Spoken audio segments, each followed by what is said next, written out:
Hello to my fellow history lovers and people that think if I learned something new today, it will be a good day. We are on to the Battle of Quebec for our 22 battles of the American Revolution, and I'm going to read you just a little bit of what it took to even get to the Battle of Quebec, which actually will be an American loss, through this book, Benedict Arnold's March to Quebec, 1775, through the Howling Wilderness. So this is a first-hand account. This guy was basically a farmer. Now listen to what he goes through.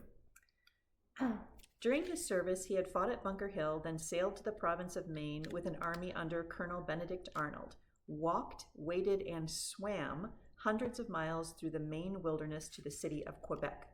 Along the way, this simple farmer watched men around him die of hypothermia, drowning, and drunken violence.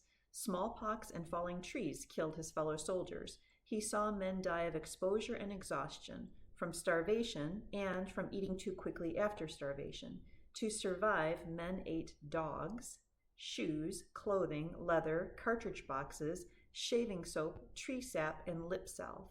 If they survived, they suffered from gout, rheumatism, dysentery, angina, distemper, diarrhea, constipation, pneumonia, swollen limbs, and infestation. With the comrades who survived, so they finally get to Quebec, he attacked a naturally fortified city that contained a military force larger than their own, made up of soldiers from the most powerful army the world had ever known.